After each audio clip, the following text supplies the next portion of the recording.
Okay. And we're here now. Here we are, rainy Oxford on a Monday. Thom, York, solo album. Why solo album and why now? We stopped about 2.5 years ago. The band that I'm in, called Radiohead.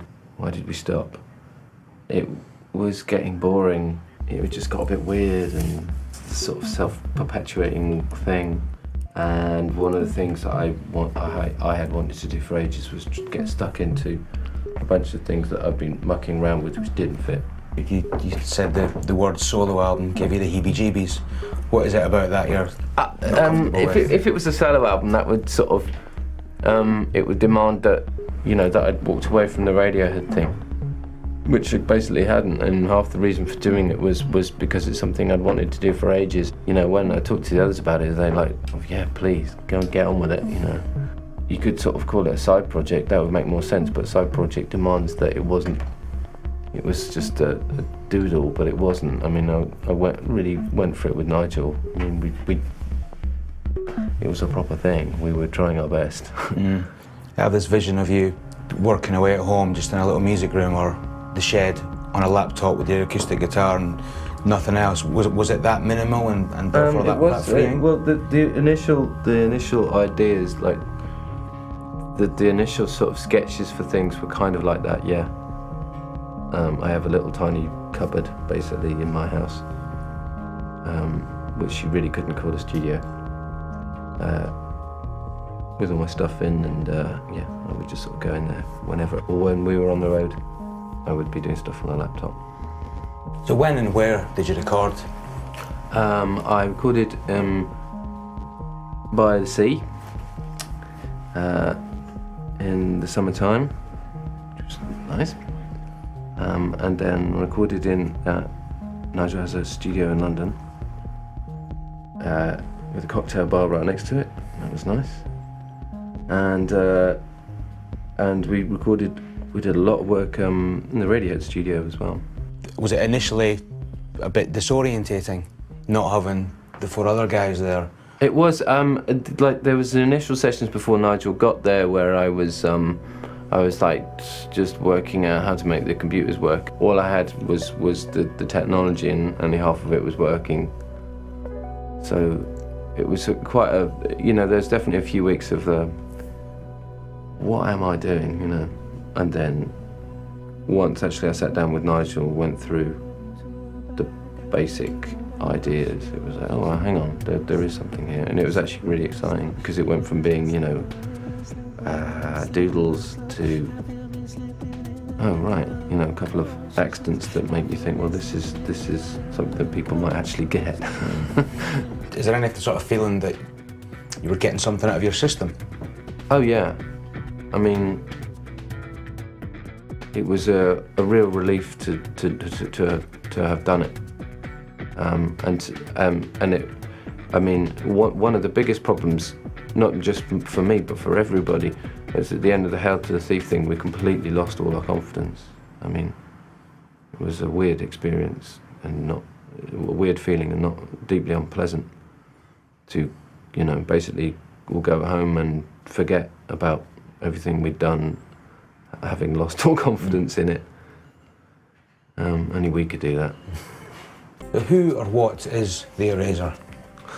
Who or what? Oh God, I don't know. I mean, to be honest, that I ended up choosing that name because of what Stanley was doing with the artwork. We were looking at all the old German expressionist stuff, as you do, and he just started doing all this wave malarkey. To me, there's a certain element that runs through the record of a lot of trying to forget about things, trying to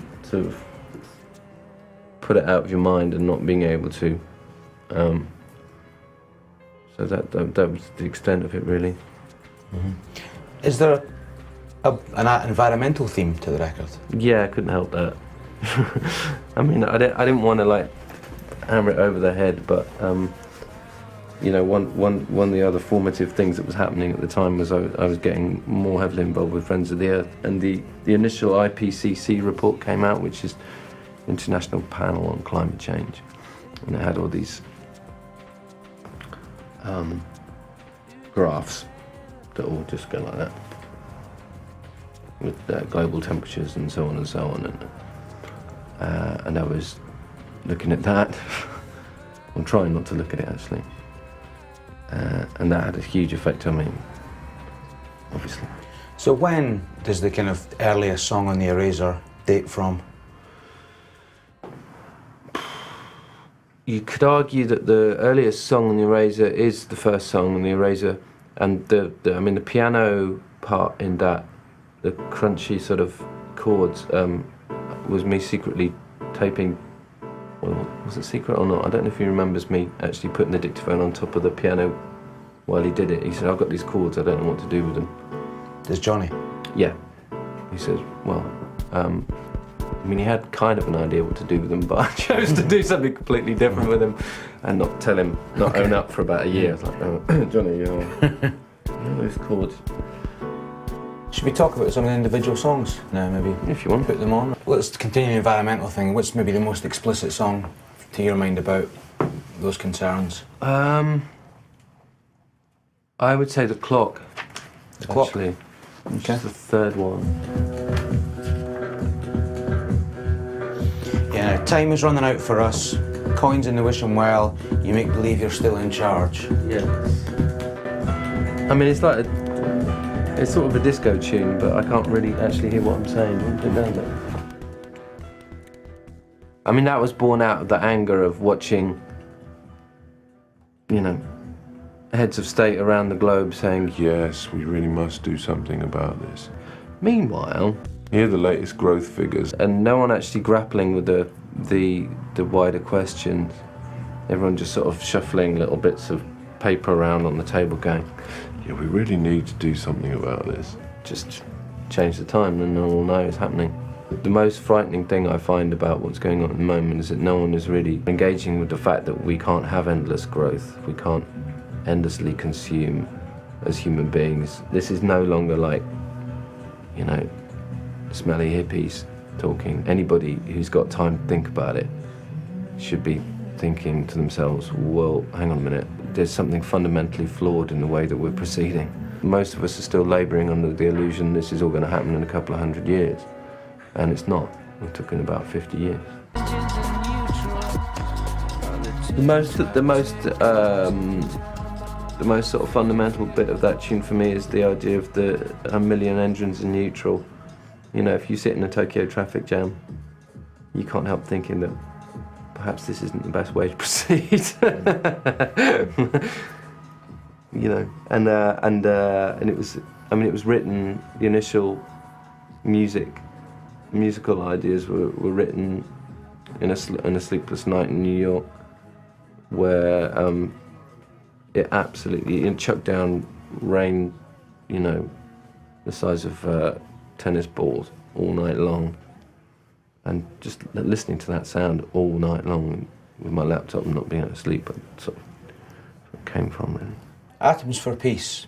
I love that song, and I like the line, I want to eat your artichoke heart. Can you tell us where that song and that image came from? That was like one of those 10-minute written in a hurry things that just sort of came out really. Being a rock star or pop star, whatever, you're supposed to have uber confidence all the time, and I don't. It was my missus telling me to get it together, basically. Shitty, look Tom, you've sold 20 million albums. People do like you, honestly. Get out. Go on, get on with it. The timing of the album, and I guess even the announcement of the album, seems quite purposeful. You know, you waited till the Excellent. waited till the Radiohead tour had begun. Oh yes. And it's coming out just after you've done a month in America. Was that deliberate to stop people thinking, oh, Radiohead are all finished? Yeah, very, very deliberate. I mean, because like, no, the whole thing was done with their blessing anyway. You've gone with Exile, who are maybe the biggest indie label in Britain now. You know, why them? Why not do it with EMI, even though you're still? I didn't want to do it with EMI. It didn't feel right to do it with EMI.